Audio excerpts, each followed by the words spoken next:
Ho, ho, ho, about we look at another holiday hijinks from Grand Gamers Guild, this time the Kringle Caper.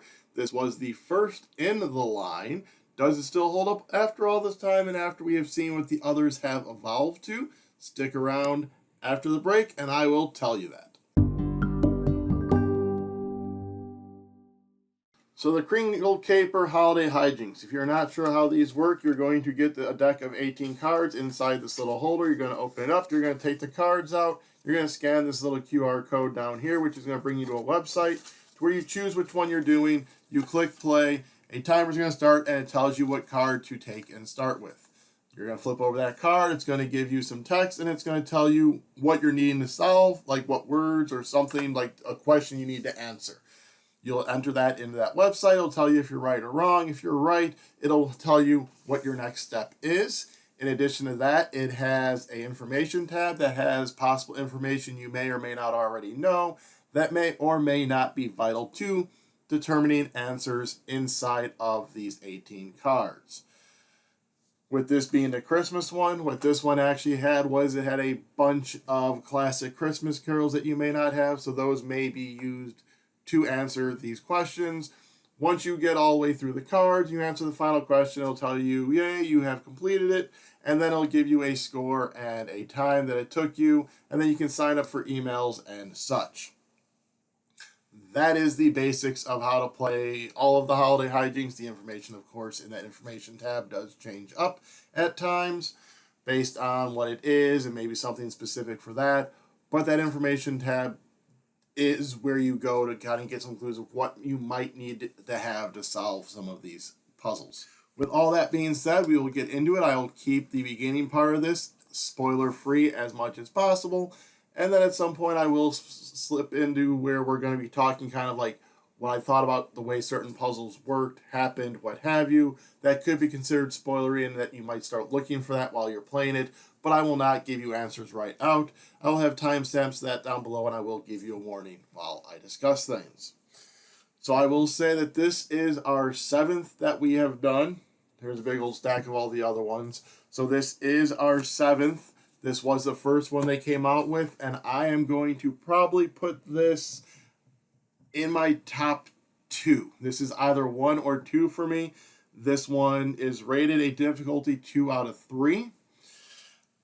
This one, it was challenging without being super hard. We were able to kind of figure things out.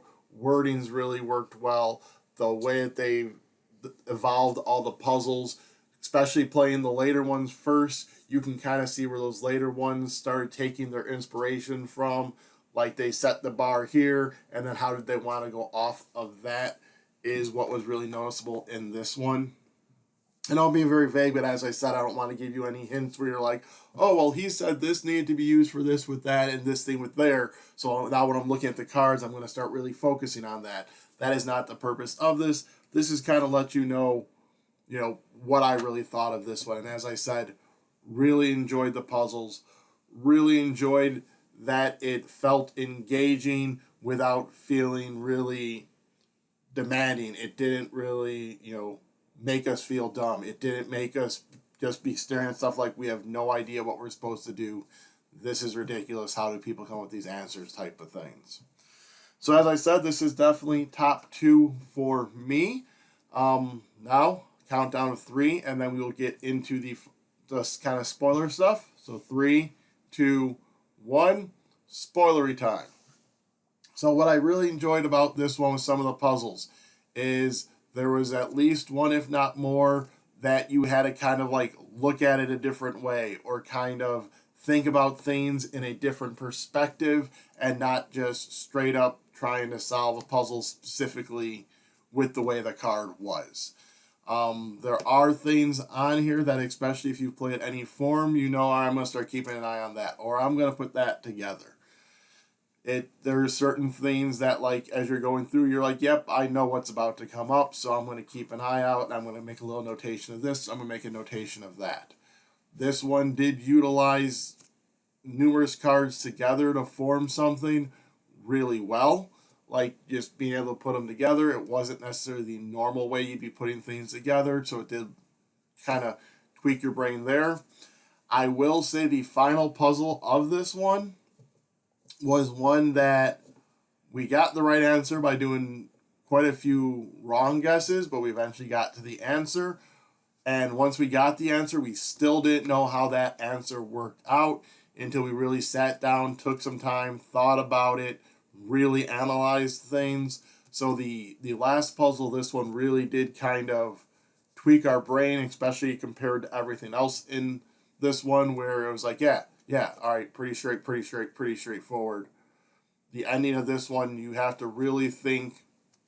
Abstractly is not the right word I'm looking for, but kind of spatially abstract. Once you get there, once you solve it, you'll kind of understand what I mean. And if you did solve it and you're still not quite sure, let me know in the comments down below, and I can see about trying to answer it in a way that is not spoilery for other people for you. Yes, but as I said, overall, definitely one of my top 2. This is one that I could see working out well for Christmas time with the theme and just with the way the puzzles are solved. And then when you have that information, you have all the Christmas carols at your disposal. Although I will say we didn't really use that tab much. I mean, we do know quite a few of the Christmas carols already. So this was one of the information tabs that wasn't as useful for us personally because we didn't need to go there as much. This is also the first one that we didn't need any hints for. We still ended up with, I think, 3.5 trees, but I think that's because of the amount of wrong answers, especially on that last one. And I think this was our quickest one too. But like I said, had a few wrong answers, kind of the way things worked out. Probably thought we should have got a little higher, but as I said, the amount of wrong answers is probably what detracted quite a bit, because I think we did like 4 or 5 on that last puzzle alone, and maybe 2 others throughout it because we were kind of rushing through more than we probably should have. Alrighty, so again, that is the Kringle Caper right here. You'll see it right here. You can check down below for links to the other holiday hijinks we have done. As I said, we have done quite a few, and we do have a few more on the docket that will be coming up. We got Groundhog's Day, Valentine's Day, Easter. Those will be coming out around those said holidays. Down there, you will also find a link to be able to purchase this from the web store of Grand Gamers Guild, the company that does publish this. Alrighty, so enjoy your holidays and have fun playing those holiday-themed games.